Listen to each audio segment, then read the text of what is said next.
Nama Tisya Erni bukanlah sosok asing di panggung hiburan ranah air. Tisya Erni namanya mulai melejit saat tampil sebagai penyanyi dangdut dan pemain sinetron. Sepanjang perjalanan karirnya, berbagai pekerjaan yang dijalaninya dan di panggung hiburan terutama sebagai pemain dalam serial sinetron lah. Tisya Erni sukses menampaki puncak karirnya dan jauh sebelum kasus perebutan anak yang membuat namanya disorot.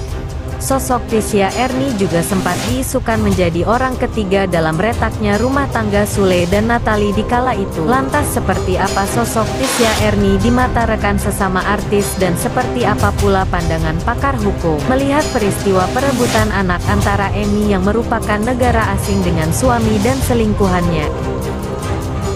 Iya, saya selaku teman dulu pernah satu label sama TE, merasa kecewa, kaget, kemudian ini orang nggak berhenti-henti gitu loh. Padahal saat kita pernah sama-sama juga, kemudian pernah ketemu juga di sekitar 2 tahun yang lalu. Bahkan Antigo tahu betul ini juga pernah nih dapat kasus yang hampir sama, ya kan?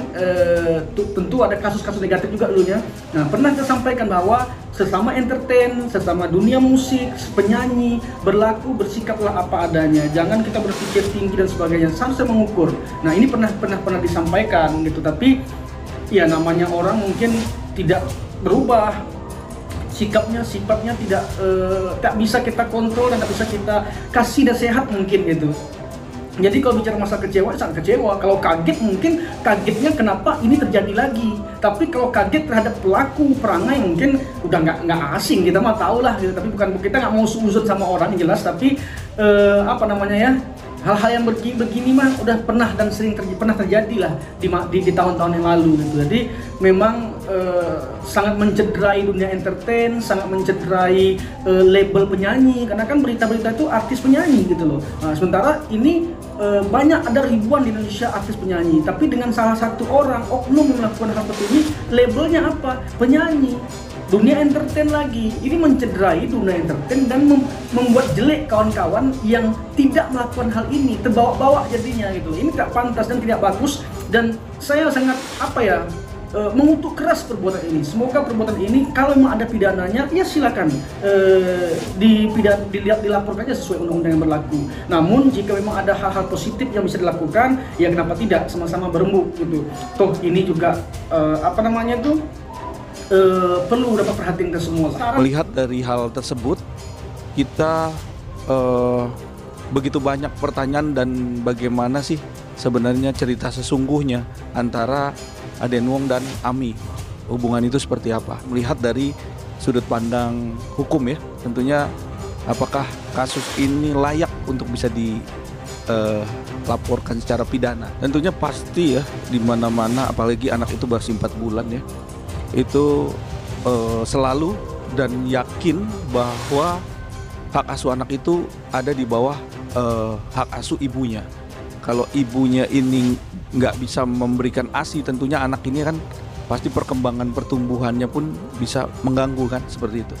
Kalau kita lihat dari kasusnya Ami dan Aden Wong ya, tentunya dari pihak istri sah melaporkanlah kasus ini ke pihak berwajib. Karena kita melihat bahwa ini melibatkan orang Indonesia juga ada di situ, dan locus tempusnya juga di Indonesia. Tentunya di dalam peradilan di Indonesia pun kita berhak untuk meminta keadilan, dan akhirnya juga Ami membuat laporan ke Polda Metro Jaya atas dugaan laporan 284 perzinahan ya. Perzinahan itu adalah suatu bentuk perselingkuhan ya, dan melakukan hubungan ya, hubungan di luar daripada hukum. Jadi bukan hubungan resmi ya, bukan hubungan pernikahan, di luar hubungan pernikahan, di mana hubungan ini mempunyai dampak hukum. Artinya ada undang-undang yang mengatur itu, bahwa menurut dengan adanya fakta dan bukti tadi yang disampaikan oleh saudara Ami ke pihak kepolisian, tentunya itu mencakup bukti-bukti yang cukup. Artinya ada saksi, ada barang buktinya itu keterangan ahli, melihat dari surat, atau mungkin ada barang bukti tertentu sehingga ini layaklah untuk bisa dijadikan laporan untuk ditindaklanjuti oleh pihak kepolisian. Hukuman perzinahan itu 9 bulan sampai 1 tahun, ya, atau adanya denda, tetap denda 10 juta rupiah. Nah, di sini kita melihat bukan dari nilai ataupun bentuk daripada lamanya sanksi pidananya, tetapi kita melihat bahwa seperti apa sih pokok perkaranya sehingga terjadinya perzinahan. Terus apa aja sih faktor-faktornya sehingga ini bisa melakukan seperti itu. Kan gitu. Ini ada faktor-faktor yang menunjang itu kan. Tentunya ini yang harus kita dalamin, sehingga yang terpenting adalah masalah daripada antara Aden Wong dan Aden Wong dan si Ami ini bisa terkuak. Sebenarnya ada masalah apa sebenarnya di balik itu kan, kita kan nggak tahu. Kalau saya melihat dari ramainya perbincangan ini kan cukup unik ya. Kalau kita melihat bahwa di Indonesia juga banyak kasus-kasus perzinahan ya, mulai dari artis sampai pun masyarakat biasa. Tetapi kalau kita lihat dari kasus yang ini adalah kasus yang sangat unik. Kenapa? Karena umurnya anaknya baru 4 bulan ya, terus butuh ASI, sehingga ini laporannya nggak cuma perzinahan, tapi adanya menghalang-halangi pemberian ASI eksklusif kepada bayi itu. Nah, sekarang kan artinya di sini 2 delik aduan yang kita lihat. Delik aduannya itu satu perzinahan, yang kedua menghalang-halangi, itu pasal 201, di mana undang-undang itu adalah menghalang-halangi ada pemberian ASI, itu undang-undang kesehatan. Di mana di dalam pasal 128 itu kita melihat bahwa adanya hukumannya 1 tahun memang. Tetapi kan di sini ini adalah delik aduan absolut yang harus dikembangkan atau dilakukan penyelidikan, sehingga ini menjadi delik aduan yang cukup serius. Ada apa sih sebenarnya? Nah, dari pihak PPA nanti yang akan mengklirkan bahwa kedua belah pihak antara suami dan istri yang melibatkan orang ketiga, tentunya kita lihat dulu nih seperti apa. Nah, di dalam undang-undang di Korea Selatan pun sebenarnya prinsipnya sama, tetapi kebijakannya mungkin yang berbeda. Yang kita lihat dari makanya kalau andai kata dari Korea Selatan itu dibawa lari oleh orang tuanya, itu masuk undang-undang konvensi Den Haag di internasional. Artinya konvensi Den Haag terhadap pelarian anak keluar dari negaranya. Kalau kita lihat dari sisi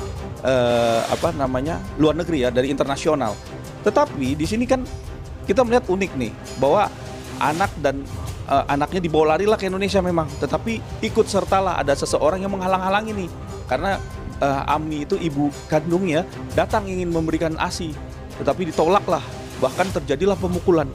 Di sini pasal-pasalnya kalau saya lihat cukup unik ya, kalau memang itu bisa dijadikan suatu delik aduan pidana baru, ada pemukulan ya kan, di situ kan kita rebut-rebutan kasaran. Nah, di sini coba kita lihat bahwa itu bisa dikembangkan secara hukum yang positif tentunya terhadap apa yang terjadi di kejadian perkara tersebut, sehingga ini kasus semakin jelas, semakin clear. Dua belah pihak ini, ada pihak-pihak tertentu, makanya ini yang harus kita dalamin. Penyidik juga harus dalamin hal ini. Dan tentunya semua ada resiko, karena ya Tisha Erni itu kan melakukan mengambil pelakor lah, mengambil suami. Yang ngapain juga, anak juga ikut diambil gitu kan, apalagi 4 bulan. Nah, sekarang nih bisa nggak itu dia menjelaskan tentang hal ini? Bisa saja kalau semua delik begitu dalam pelaporan ini dikembangkan dan dimintain keterangan terhadap pelaku, tentunya nanti akan terlihat pasal mana yang akan kuat untuk bisa disangkakan. Dan Pasan Andrigo sama-sama rekan artis penyanyi, bersikap, berbuat, bertingkah lakulah, berakhlak dan berbudi dah kita dalam sehari-hari kita.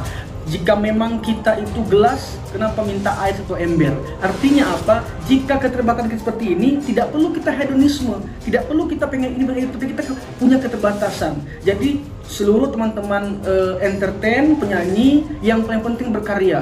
Kalau engkau berlian dalam lumpur pun engkau, maka cahayamu akan muncul di permukaan. Jadi bersikap berkaryalah seperti layaknya seorang public figure, penyanyi. Jangan melakukan hal-hal yang tidak senonoh, yang merugikan teman-teman artis yang lain, teman-teman penyanyi yang lain, sehingga label ini menjadi label yang buruk bagi kita-kita yang sedang